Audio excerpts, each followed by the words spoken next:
Miren, que con Pedro Sánchez se ha disparado la corrupción es una auténtica obviedad, pero Pedro Sánchez venía sobre una mesa puesta, y esa mesa puesta es la de José Luis Rodríguez Zapatero, persona que no hace un solo negocio donde hay democracias y que hace todos sus negocios donde hay dictaduras. Hombre, ya, simplemente ese indicador como que debería llamar la atención, ¿verdad? Cuando tienes semejantes, no sé llamarle proveedores, acreedores, socios, hombre, algo pasa contigo. Bien, vamos a narrar la estructura que tiene esta persona, porque aquí hay una pregunta que todavía está por resolverse judicialmente. ¿De dónde saca el dinero José Luis Rodríguez Zapatero y cuánto dinero está sacando? ¿Y de qué países, por supuesto? Pero bueno, vamos a escucharle y les explicamos la estructura de negocios que ha montado, que me temo que es una estructura de negocios en paralelo a las del PSOE.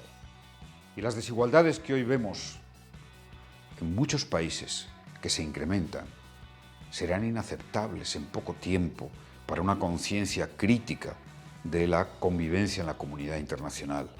No podemos permanecer ajenos a que aún hay 800 millones que están en el borde de pasar hambre, de la pobreza extrema en el mundo, mientras vemos riquezas ilimitadas. Mientras vemos cómo a través de tus socios se les roba el petróleo a los venezolanos, mientras se les aniquila, mitad de hambre, mitad directamente asesinándolos tal cual. Yo, cuando escuchen a gente así de este estilo dar estas lecciones de moralina barata, mezcladas con un tono curil, échense la mano a la cartera, porque lo mismo no llegan a casa con pantalones. Bien, vamos a analizar la estructura de Superbueno. San Manuel Bueno y Mártir debía ser, por lo visto, San José Luis. Pues vamos a explicar su estructura relacionada con dictaduras comunistas. Dictaduras comunistas donde primero acaban con tu libertad y luego acaban contigo, porque les debe parecer, oye, a José Luis Rodríguez Zapatero y a todos sus amigos les deben parecer maravillosas. Pero resulta que la gente o sale pobre o directamente no sale viva. Bien, vamos con su estructura con Venezuela. Todo lo que tiene montado en Venezuela. Atención, son datos totalmente certificados. Su acercamiento a la narcodictadura comenzó con sus relaciones con Raúl Morodo. ¿Quién era Raúl Morodo? Raúl Morodo estaba de embajador en Lisboa. Bien, un tal José Bono coge a Raúl Morodo, se lo presenta a José Luis Rodríguez Zapatero y dice: mándalo a Caracas, ya verás qué bien nos va a ir, ya verás cómo van a salir negocios por todas partes. Bien, Raúl Morodo, de hecho, está pendiente de ver qué pasa con la resolución del caso PDVSA, porque cobraban de petróleos de Venezuela. Venga, 2. Negociación con Maduro de la consideración de Air Europa aerolínea estratégica. Este punto lo llevó personalmente José Luis Rodríguez Zapatero. ¿A qué se refiere?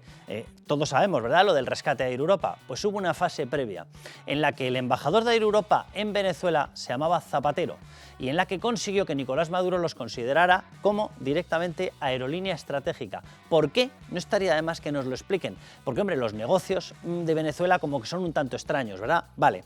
Aparición de información sobre su estructura financiera en Venezuela relacionada con el petróleo. Vamos a ver. El sobre famoso donde han aparecido, que lo ha entregado Víctor de Aldama, los cupos de petróleo por valor de 250 millones de euros para financiar al Partido Socialista Español y para financiar al resto de la Internacional Socialista, incorporaban un segundo sobrecito. ¿Qué había en el segundo sobrecito? Según informaciones conocedoras de esa información, hablan de que directamente lo que está es un esquema con la estructura financiera de José Luis Rodríguez Zapatero. ¿Dónde la tendría? En Venezuela. No estaría de más que nos lo expliquen, ¿verdad? ¿O es que no es una narcodictadura asesina Venezuela? Venga, vamos con más. Relación indeterminada y permanente con la dictadora Delcy Rodríguez, hasta el punto de que a él lo llama mi príncipe. Perdón, o sea, en España, y con toda la razón, cuando alguien aparece con determinadas relaciones con extrema derecha, con neonazis y con no sé qué, sale publicado en todas partes. Las relaciones que tienes con extrema izquierda asesina, por ejemplo con Delcy Rodríguez, no tiene que ser publicada. Que una narcodictadora asesina te llame mi príncipe, ¿qué es exactamente? ¿Hasta dónde llegan los negocios? Que es de lo que saben los comunistas. Venga, supuesto papel de observador internacional en las elecciones de la dictadura venezolana. Esto puede parecer que no suena a dinero, pero os puedo asegurar que suena a dinero. José Luis Rodríguez Zapatero ha vendido su cartel como expresidente español para blanquear una narcodictadura asesina. ¿Y qué es lo que hace? Pues se presenta como supuesto observador internacional, hace así y dice: todo bien, todo bien, todo bien, ¡buf!, de maravilla, oye, ni un fraude. Y automáticamente condena a Venezuela a que continúen con un dictador. ¿Ustedes se creen que eso no se cobra? Yo no, ¿vale? Sé que se cobra. Venga, Piedad Córdoba admite que Piedad Córdoba era una persona que tenía muchísima información, admite que Zapatero tiene una mina de oro entregada por Venezuela. Piedad Córdoba, que tenía información de la narcodictadura venezolana, de hecho venía de ella, en un determinado momento y en una entrevista en televisión habló de esto. Miren, yo no sé si es verdad. Lo que sé es que evidentemente este señor no puede estar haciendo todo lo que está haciendo por esta narcodictadura sin cobrar. ¿Y fue ella la que lo dijo? y todavía estamos esperando una explicación. Les repito, una mina de oro entregada por Venezuela. No estaría de más que nos lo expliquen, ¿verdad? ¿O es que no es una información relevante? Venga, vamos con más. China. Salimos de Guatemala, llegamos a Guatepeor. China. Zapatero lidera allí un lobby entero, con 2 narices. El lobby chino Gate Center. Bien, el CNI ha detectado ya a un espía chino que trabaja en ese lobby. ¿Pero de qué estamos hablando? O sea, Zapatero está en un lobby para hacer negocios donde hay espías chinos. Vamos, que el lobby está controlado por el gobierno chino, por la inteligencia china, ¿verdad? ¿Y entonces Zapatero no está utilizado por la dictadura china? También nos lo tenemos que creer. Venga, el espía chino intervino para que Huawei contratara a Aldama. Tócate las narices que aparece ya la palabra clave, Huawei. ¿Saben qué contrato ha conseguido Huawei?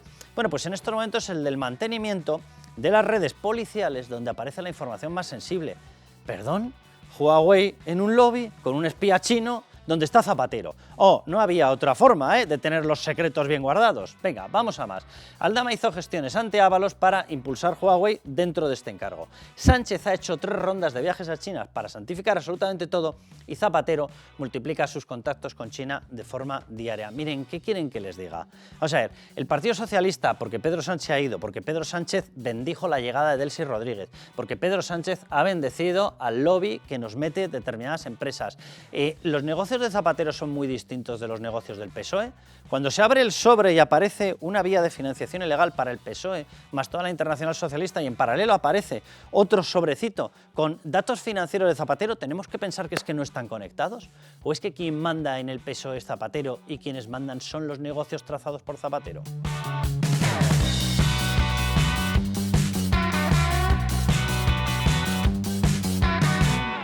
Desde la Universidad Complutense nosotros nos ofrecemos a apoyar a todas vosotras y a poder identificar cómo estáis desarrollando ese impacto y cómo medirlo. Nosotros en octubre, desde la universidad, desarrollamos una plataforma de medición que es para las pymes y es sin ánimo de lucro. Os lo pasaremos en octubre cuando inauguremos esta plataforma, porque esta plataforma es una plataforma digital, os va a ayudar a identificar cómo estáis desarrollando ese beneficio social y medioambiental en el territorio. Que tiene subvención y que ya me encargaré yo de que llegue a oídos del que las concede, que vaya, resulta que es mi marido. Esta historia, Raúl Vilas, bienvenido, Carmelo Jordá, ¿cómo estáis? Hola, dice, bienvenido. sin ánimo de lucro o sinónimo de lucro, porque vamos, está más claro que todo. Pero vamos a analizar qué es lo que está pasando con Begoña Gómez. Parece que ha habido una especie de, yo no le llamaría parón del todo, pero sí ralentización en la investigación a Begoña Gómez. Hay una pata que debería estar avanzando más rápida y que se ha encontrado el juez Peinado, por desgracia, con que hay determinados remilgos a que se impute a una persona, y me estoy refiriendo a Félix Bolaños, que era la persona que tenía la capacidad de decisión directa sobre la contratación de Cristina Álvarez, que fue adjudicada como una especie de personal permanente, no sé cómo llamarle, una especie de secretaria permanente, asesora de Begoña Gómez, eso sí, con cargo a los presupuestos del Estado y con cargo a un puesto que es un puesto público que está dentro de presidencia del Gobierno, es decir, de lo que comanda su marido, Pedro Sánchez, y que esa partida de fondos públicos se utilizaba para llevarle los negocios a Begoña Gómez. Parece que esto no le importa demasiado a determinada gente. Bueno, resulta que puede ser un caso de malversación de caudales públicos como la copa de un pino. El Tribunal Supremo de momento ha dicho que no se le impute a Félix Bolaños, pero pese a que tenía la petición de imputación, el respaldo de Peinado y de la Audiencia Provincial de Madrid. Pero hay mucho más. Está todo el tema de la cátedra, está todo el tema del rescate a Air Europa, está todo el tema de la España vaciada, está todo el tema del software, ahí la veían, ofreciendo el software. Si pone tanto empeño en ofrecer el software, no es para captar clientes, porque va y resulta que el software lo tenía en utilización exclusiva su sociedad 100% suya, no la universidad. Bueno, Raúl, ¿tú crees que habrá una especie de activación definitiva, que a Peinado le dejarán de verdad que siga con el caso? Porque de todas las ramificaciones, y yo tengo mi particular explicación, es la que parece que va más lenta. Y yo tengo las sensaciones de que, porque todo el mundo sabe que si vas a por Begoña, vas a por Sánchez. Y de momento da vértigo. Efectivamente, porque hemos visto ya que el juez Peinado además ha abierto 2 vías, la de el tráfico de influencias en relación con la cátedra y con toda esta cosa tan ridícula que acabamos de ver, el software. De desarrollar un software sin ánimo de lucro que además mide el impacto para las pymes, o sea, mide algo inmedible. El software que yo lo he visto, lo que te mide es cómo estás en una escala porcentual de forma acorde o en sintonía con lo que se exige para darte subvenciones de las que concede el Gobierno de España o de las que concede la Unión Europea. Eso es lo que te mide, la capacidad de obtención de la subvención. Y casualmente lo hacía desde una empresa que es una consultora suya. Con lo cual, ¿a quién le vas a decir tramítamelo? Pues a la suya. Pues menos mal que era sin ánimo de lucro. Efectivamente, pero por esta cuestión yo creo que el juez Peinado ya tiene... Ya podría hacer un auto de procesamiento porque con la instrucción que lleva es suficiente, pero está también la vía, y es muy importante, de Air Europa, que hemos visto como el Supremo no están en un... que si te lo doy, se lo manda al Supremo, el Supremo se lo devuelve, y yo estoy convencido de lo que tú decías al principio, que aquí hay cierto, no sé si temor, prudencia, porque si procesas a Begoña Gómez, al final vas a tener que procesar a Pedro Sánchez también. Mira, aquí, Carmelo... Y eso es lo que yo creo que da cierto vértigo. No, totalmente. Yo creo que aquí, vamos, al final hemos llegado al final de este callejón sin salida. Y el final del callejón sin salida es que o tenemos un sistema judicial con independencia plena o tenemos un problema. No se ha transformado el sistema de elección de los vocales del Consejo del Poder Judicial, porque el PSOE no ha querido. Ahora sí, ya por fin tenían una propuesta del Partido Popular. También la tuvieron en época de Mariano Rajoy y decidió el mismo Mariano Rajoy frenarle y que no se aplicara. Mientras que la elección de quienes nombran y reparten los cargos y los ascensos esté politizada, los de debajo tienen cierto miedo a desagradar a algunos políticos. Hasta ahora hemos visto que se han atrevido contra todos, se han atrevido contra ministros, se han atrevido, pero da toda la sensación de que según te acercas al dios Sol, la cosa se empieza a frenar, porque el caso Air Europa es un caso como la copa de un pino, con un incremento patrimonial brutal, con aparición de Begoña Gómez, de Pedro Sánchez, totalmente injustificado, con viajes con la trama, con intermediación de todo, el topo aparece en medio de esas reuniones, Rubén Villalba, y dices, ¿y no avanza? ¿Por qué no avanza? Porque detrás está Sánchez. Yo creo que hay miedo, Carlos, y cuando digo esto no digo que sea correcto o incorrecto, no me voy a meter en eso, pero creo que hay miedo a un choque institucional brutal. Mientras ¿Tribunal Supremo, Tribunal Constitucional? No, democracia Pedro Sánchez. Ya. Quiere decir, mientras haya ministros que puedan, digamos, que pueda cortarse el cordón y dejarles caer, pues las cosas avanzan sin mayor problema. Pero ¿qué pasa si llega una petición de suplicatorio y el Congreso o Sánchez intenta que se rechace o fuerza que el Congreso la rechace? Es decir... Pues que sabremos cuál es el grado de democracia que tenemos, ¿no? Y es que tenemos a un dictador sentado en la Moncloa. Sí, digamos, yo estoy en eso porque estoy convencido de que eso sería lo que pasaría. Y me da la sensación de que hay un impasse en el que puede haber gente que esté esperando a ver si cae de otra forma, para que no haya ese choque institucional que sería brutal.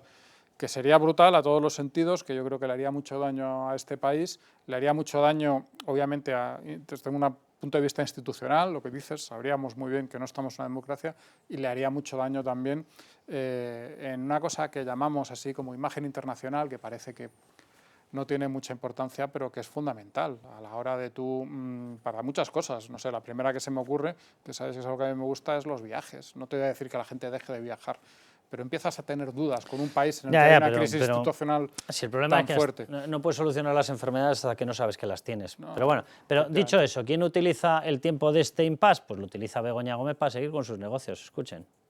Desde la cátedra y desde la propia disciplina que tenemos en la Universidad Complutense, lo que hacemos con las empresas es analizar cuál es su propósito y diseñarlo. ¿Cómo aportan a los objetivos de desarrollo sostenible? De desarrollo sostenible. Todo tuyo, Raúl. El desarrollo sostenible debe ser el de su cartera. Es que es hablan todo en abstracto, como, o sea, los objetivos de desarrollo sostenible, medir el impacto, vamos a definir a las empresas lo que son, lo que tienen que ser. Pero todo desde la Complutense. O sea, la catedrática sin bachillerato habla como la Complutense. Pero es tan evidente que esto es una estafa, o sea, así de claro, que aunque no fuese Begoña Gómez mujer de Pedro Sánchez, aunque lo hiciese de manera lícita con su propio patrimonio, financiándoselo ella, yo desde aquí, si hay alguna empresa a la que le llegan con estas cosas, ya le digo que no caiga, porque es que es todo etéreo. todo un chiringuito montado para que esta señora se sienta bien, se sienta que está aportando, que está en lo moderno, en lo sostenible, en el impacto de género, pero realmente, aunque fuese algo con un fondo de verdad y utilidad para las empresas, ya sería grave, porque es un negocio, pero es que además es una estafa enorme. Y yo quiero apuntar en relación con lo que decía Carmelo, que estoy de acuerdo en que hay mucho temor a esa posibilidad de suplicatorio a Pedro Sánchez, Ya. porque o sea, ni siquiera está contemplado en el ordenamiento jurídico. ¿Qué pasaría si el Congreso rechaza no está. un suplicatorio? Y además la estrategia de Pedro Sánchez incluso le puede ir bien eso, para llegar en el momento que él considere oportuno a ese plebiscito que quiere plantear de o yo o todas las fuerzas que están conspirando desde la extrema derecha nacional e internacional para derribar a este gobierno. Entonces, pues sería llevar lo de necesitamos que haya tensión al máximo, porque ya más tensión que esa, Para que ahí en un debería... Estado de Derecho, que es un choque entre los dos poderes. O sea, la Unión Europea directo, evidentemente debería actuar, porque sería Sí. una demostración totalmente palpable de que el Ejecutivo ha frenado la actuación a nada más y nada menos que un Tribunal Supremo. O sea, la imagen sería de un golpe abierto contra la justicia. O sea, yo en la Unión Europea tengo la confianza justa administrativamente. Otra cosa puede ser en el Tribunal de Justicia, pero el Tribunal de Justicia de la UE tiene sus tiempos. Pero administrativamente la UE también pasaría a tener un problema, porque sería una declaración abierta de que tienes una dictadura dentro del seno de la Unión Europea, lo cual evidentemente lo niega el Tratado de la Unión. Sería un autogolpe. Sería un Al autogolpe estilo al 100%. de los, no sé, el de Fujimori en su día, este tipo de cosas, totalmente. Yo también quiero matizar una cosa que has dicho, Raúl. A ver, yo creo que sería una estafa si no tuvieses detrás a aquel que da las subvenciones. Si tienes detrás al que da las subvenciones es otra cosa. No, si estafa es estafa pero a la nosotros. empresa, claro, exacto, pero no es estafa a la empresa. La empresa sabe muy bien qué es lo que paga y por qué lo paga y que le sale a cuenta. Hombre, hay dos opciones. Todos esos patrocinadores que vemos ahí, toda la gente que ha pagado, que ha pasado por la consultora, etcétera, ha pagado por nada o ha pagado porque sabía que detrás estaba una subvención. Es que es obvio, porque nadie va a pagar porque te dé, perdón por la expresión, la chapa una persona como Begoña Gómez. Han pagado los patrocinadores, sí. que son las grandes empresas que les conviene tal, pero ¿sabemos cuántas empresas han contratado este servicio y de qué les ha servido? No, porque... Espera, yo estoy pensando en una. Vamos a verlo, se llama Ir Europa. Y en esa reunión, justamente, bueno, pues en el hotel donde nos alojábamos, arriba en el rooftop, una noche estuvimos con ella, Javier Hidalgo, otras dos personas que estaban con ella y yo. Y bueno, para hacerle recordar a la señora Begoña Gómez, porque luego dirán que es mentira también lo que digo, hubo un momento en que ella manda a sus escoltas a la habitación y se queda con nosotros. Es que el caso Begoña Gómez es el megacaso. Y lo están ralentizando porque saben que es el caso que de manera más clara acaba en Pedro Sánchez. O sea, el rescate tenía que concederlo él, Pedro Sánchez sí o sí en Consejo de Ministros. Las reuniones previas las lanzó él con ministros después de que hablara Begoña Gómez con Javier Hidalgo, sin que estuviera ni tan siquiera solicitado el rescate.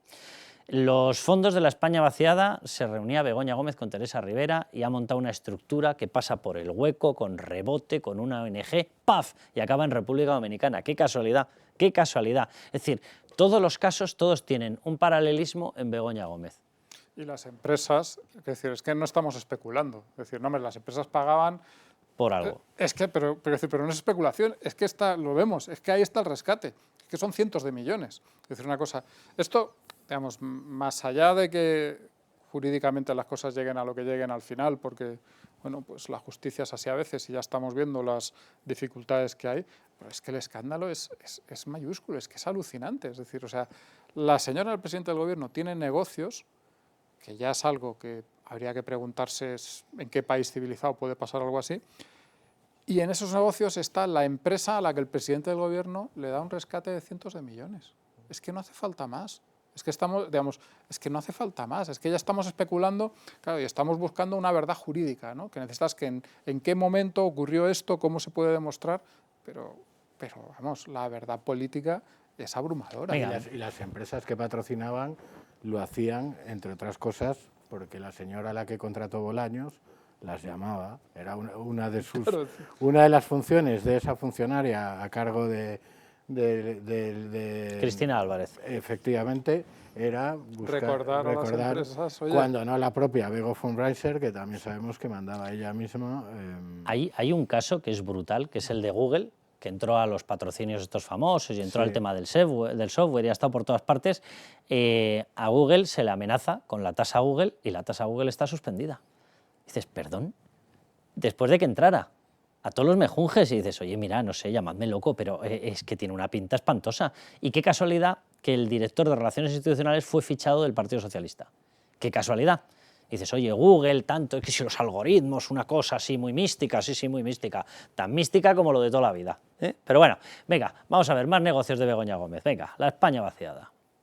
En ese momento lo liderábamos dos personas de Javier Hidalgo y yo, y en algún momento en Guacalúa, que yo no estuve en esa reunión, pero estuvo la señora Begoña Gómez. ¿Le consta que doña Begoña Gómez intervino en estas reuniones también con doña Teresa Rivera para el desarrollo de este proyecto? En una, por lo menos, sí. En una estuvo personalmente, claro, en el resto ya no hacía falta, ¿no? ¿Por qué? Por una cosa muy básica, ya había planteado la autoría. Oye, que sí que es para mí, ¿vale? A partir de ahora continúas con los chavalitos, ¿vale? Te van a venir los becarios y vas cerrando los acuerdos, ¿vale? ¿Por qué? Pues porque vamos a entrar en ese negocio. ¿Y por qué era con Guacalúa? Pues porque Guacalúa pretendía entrar en ese área. ¿Y qué es Guacalúa? Anda, una prima hermana de Air Europa porque forma parte del mismo grupo, de Globalia. Anda, ¿dónde quiénes estaban? Pues estaba Javier Hidalgo, que venía de reunirse con Begoña Gómez en los viajes de San Petersburgo y en otro tipo de cuestiones, y que estaba recibiendo a través de Air Europa el rescate de los 475 millones. Ya está, y cerramos el círculo. ¿Y qué hacía Guacalúa? Pues entre otras cosas, pues financiar, por ejemplo, determinados gastos ¿de qué? Pues del Africa Center. ¿Y quién lo dirigía? Begoña Gómez. Así se cierra el círculo de una forma facilísima. Ahora, como decía Carmelo, lo que necesitamos es que eso sea probado judicialmente.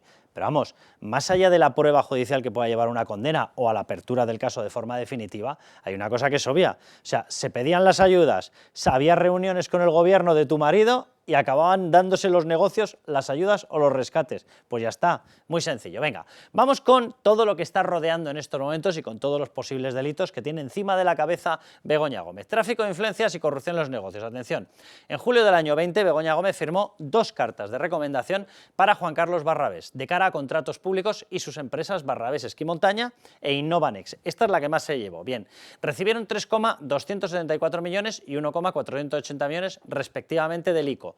Barrabés fue el impulsor de la cátedra de Begoña Gómez. No sé, ¿qué quieren que les diga? Debería bastar esto ya para que el caso hubiese avanzado de una forma definitiva. Bueno, según dicen que las cartas no eran lo suficientemente representativas. ¿Perdón? Una carta firmada por Begoña Gómez, la mujer del presidente, y va y resulta que efectivamente le dan los concursos. ¿Pero qué hace falta? Venga, vamos con el siguiente. Apropiación indebida. Begoña Gómez impulsó desde la cátedra el famoso software creado por lo que les estaba contando, Google, Indra y una parte mediante concurso público. Aparecía por aquí también Telefónica. En lugar de registrarlo a nombre de la Universidad Complutense, se lo puso en una sociedad 100% suyo. ¿El software se pagó? Sí. ¿Eran empresas dependientes de regulación o del BOE? Sí. ¿Había cosas extrañas incluso como la tasa Google que luego ha quedado suspendida? Sí. Vuelvo a la misma conclusión. Esto debería ser más que suficiente para que el caso avanzara definitivamente. Intrusismo, este nos puede parecer el más pequeñito de los delitos, pero retrata a Begoña Gómez. Begoña Gómez fue la que redactó los pliegos del concurso público del software sin ser funcionaria, ni ingeniera, ni nada parecido. De hecho, es que no tiene nada, no tiene ninguna titulación. Venga, vamos más con el resto de comportamientos suyos. Tuvo conversaciones con Javier Hidalgo y Víctor de Aldama acreditadas por la UCO antes de que se diera luz verde al rescate, antes de que se diera luz verde e incluso antes de que fuera solicitado oficialmente.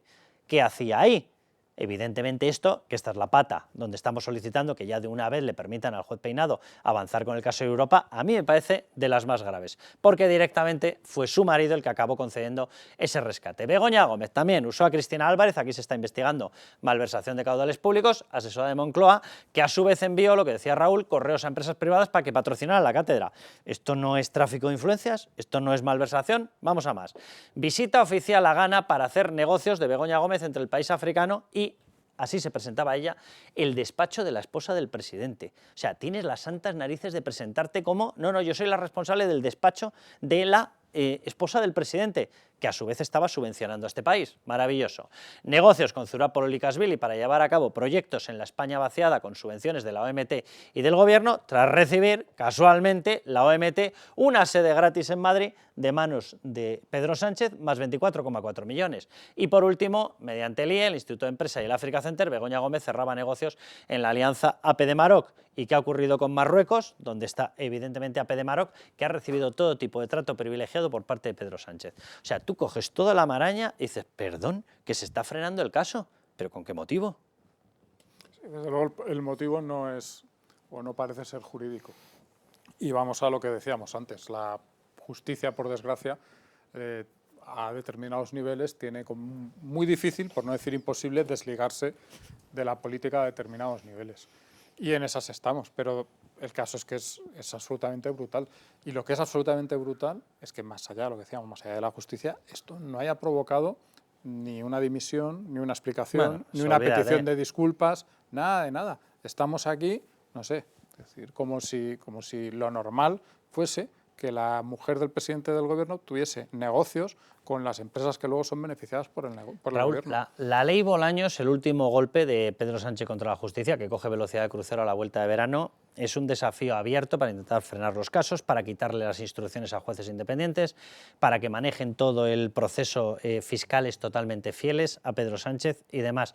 ¿Tú crees que eso le puede servir a Pedro Sánchez para su fin de frenar la actuación, para terminar de conseguir paralizar algunos casos, o puede provocar en la justicia justo la conclusión contraria, justo la reacción contraria? Bueno, primero vamos a ver si consiguen aprobar la ley. Si consiguen aprobar la ley, pues entraremos otra vez en una etapa más de este choque en el que ya estamos viviendo con la aprobación de la ley de amnistía, que el Supremo lo ha llevado ante el TJUE. Yo entiendo que los órganos judiciales buscarían el amparo de las instituciones comunitarias, porque lógicamente si se aplica la ley Bolaños, en España desaparece completamente la separación de poderes, porque lo que busca esa ley es que todas las investigaciones judiciales estén bajo el control del Gobierno, a través de la Fiscalía. De su fiscal, como dijeron de la Fiscalía, tal y como la entiende Sánchez, que ya lo dijo muy claro, de quién depende la Fiscalía, pues eso, y con el fiscal que tenemos ahora, que no es más que un brazo armado de Pedro Sánchez. Entonces, si tú le quitas la instrucción a los jueces, se lo das a los fiscales y, por otro lado, eliminas o deslegitimas las acciones populares, entonces en los ciudadanos quedamos completamente indefensos, porque si yo tengo constancia, por ejemplo, nosotros periodistas o cualquier ciudadano que ve las informaciones periodísticas y pide el amparo de la justicia para denunciar lo que sea, cualquier corrupción, ¿a quién acudes? Si tienes que denunciar ante la Fiscalía, que es precisamente es como denunciar ante el Gobierno las corruptelas del Gobierno. Entonces, es la desaparición absoluta de cualquier noción de separación de poderes. Por tanto, yo primero quiero ver si se aprueba, porque ya han tenido que aplazar. La idea era que ya estuviese aprobada este verano, y han tenido que aplazarlo porque bueno, pues sus juegos con los socios pues quieren llevarse más. Sería el fin de la... O sea, yo entiendo que no van a ser capaces de aprobar esto. Bueno, yo espero que la justicia termine de darse cuenta de que aquí no hay una amenaza en ministros, no hay una amenaza en corrupción, hay una amenaza en Pedro Sánchez, y que si tienen causas lo que tienen que hacer es terminar esta historia. Pero bueno, por si tenía pocos problemas con el tema Begoña Gómez, Pedro Sánchez, el tema prostíbulos y saunas. Vamos a ello.